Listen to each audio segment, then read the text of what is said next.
Guys, what an epic night of college football we had. Opening Thursday night, week 1 takeaways. What did we learn? What is the most important things that happened last night? Of course, I will also have my official week 1 hot takes on Sunday after all the major games happen, but these are just kind of the Thursday night instant reactions, so let's get to it. The most important win of the night goes to Penn State. In my opinion, so important to get that win on the road at Purdue. I know some people will say Pitt was the most important win.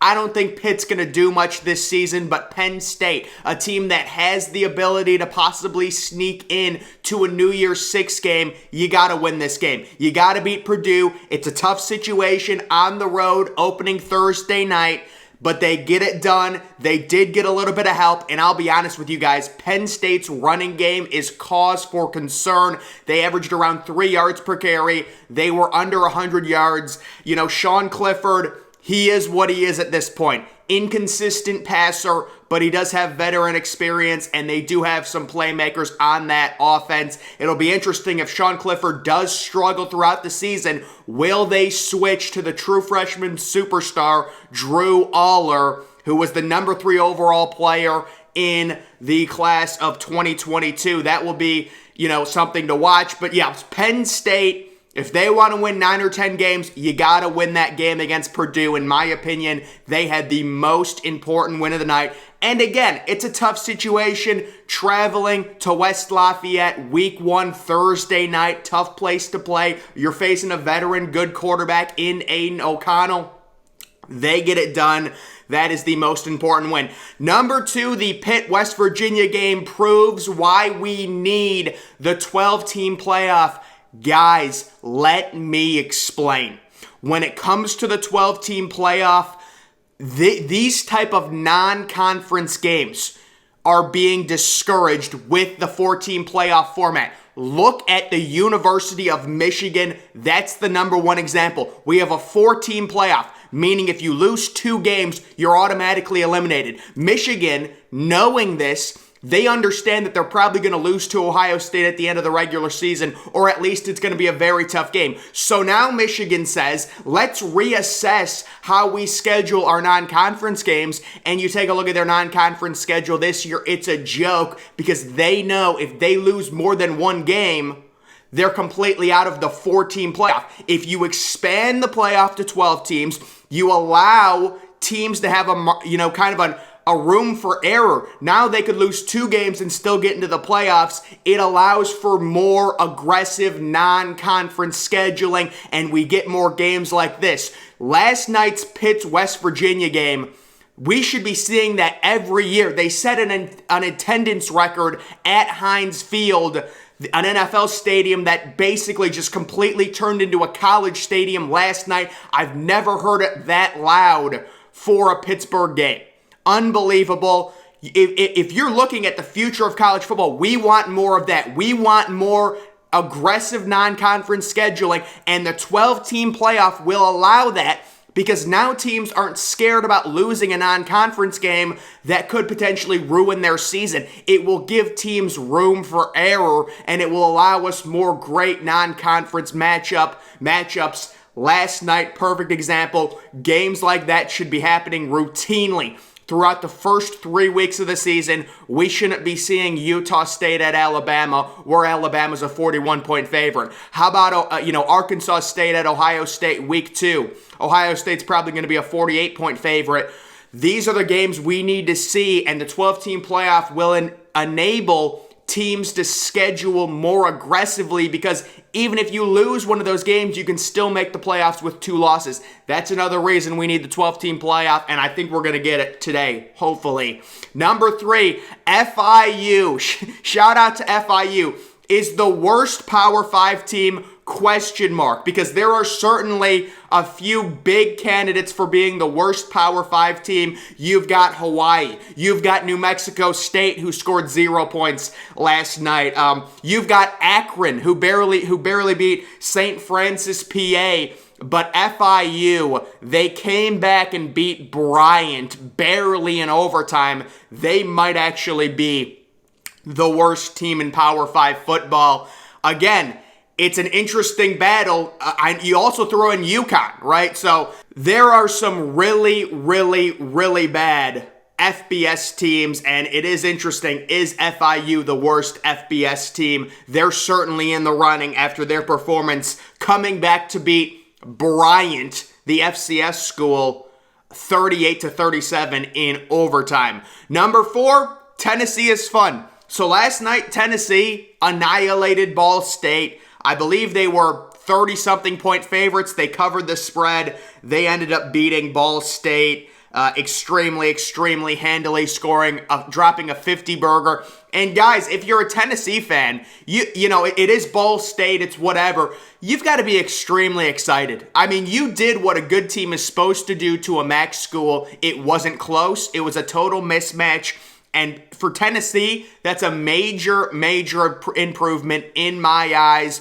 We've seen this program the past few years struggle against bad teams, a few, bad non-conference opponents, things like that. Last night, they opened the season not close, total blowout, really good quarterback, Hayden Hooker. Tennessee fans should be getting very excited. They should have a good season. Unfortunately, you're in the SEC, but it should be manageable considering you are in the SEC East. So Tennessee's offense, really fun. They did what they were supposed to do against a horrible team.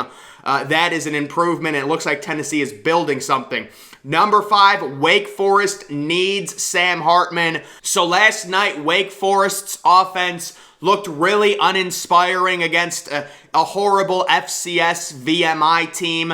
They ended up winning the game handily, of course, because it is an FCS school, 44-10. But overall, if Wake Forest does not get Sam Hartman back, they're going to lose 7 games, guys. Like, seriously, that team is nothing. Even with A.T. Perry, without Sam Hartman, they will be a 5-7, 4-8 team in my opinion. So it'll be interesting when they get him back. Obviously, facing an FCS team, that's not a big issue. He still is out. And as far as I know, it's still an undisclosed injury. We'll see if they give us any information. We know how these college injuries work. It's hard to get anything, but he is out right now, and Wake Forest, it deeply needs him. Otherwise, they just have no one, in my opinion.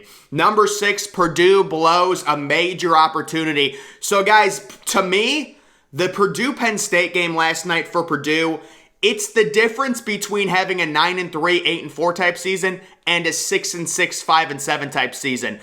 Purdue last night, you got to win that game. You have to win that game. You've got Penn State on the ropes. You're up late. The ESPN win percentage was at like 93 or something for them late fourth quarter when they got that first down with like 4.5 minutes left with the ball, with the lead.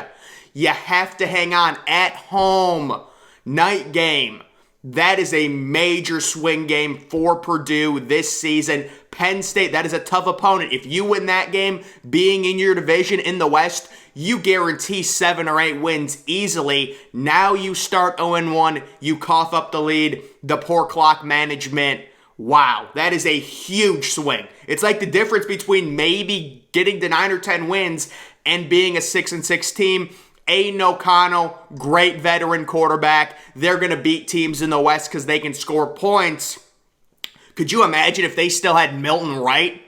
Oh, they would be lethal. They would be, even without Milton Wright, they still do have a good offense because Aiden O'Connell is really good. But that is a game you've got to win at home in that situation opening weekend. Number 7, out of nowhere, Charlie Jones. So 12 catches, 153 yards for the receiver, the transfer receiver. This kid was on Buffalo in 2018, didn't record any stats in 2019 or 2020, played with Iowa last year, had about 300 yards, transfers again to Purdue, and in week 1, opening night, 12 catches, 153 yards, and a touchdown. That's one of the best performances of Thursday night. I saw that randomly. I was like, who is this dude? I looked him up, and he has like 600 total yards in his career. So this could be Purdue's new weapon to replace David Bell and Milton Wright. And then the worst offense award goes to New Mexico State, who had a grand total of 91 total yards and lost to Minnesota, I believe 38-0. New Mexico State, I said it before, it's FIU, it's New Mexico State, Hawaii, UConn, they're all in the running. UMass, they're all in the running for the worst team in all of FBS, and that was just a horrific performance from New Mexico State. How about a shout out to Central Michigan, who outgained Oklahoma State? They had like 546 yards, a max school against Oklahoma State. A lot of it was in garbage time, but I am very happy and thankful that they ended up covering the spread. That, by the way, that Penn State Purdue game was funny. The spread was 3.5, and Penn State ends up coming back and winning by 4. So kind of exactly how Vegas thought it was going to go. Putting the spread at 3.5, Penn State ends up winning by 4. And then how about the backdoor cover by Central Michigan, who was getting crushed the entire game, ends up with, again, over 500 yards of total offense. I'm not high on Oklahoma State. I think they're going to lose 5 or 6 games.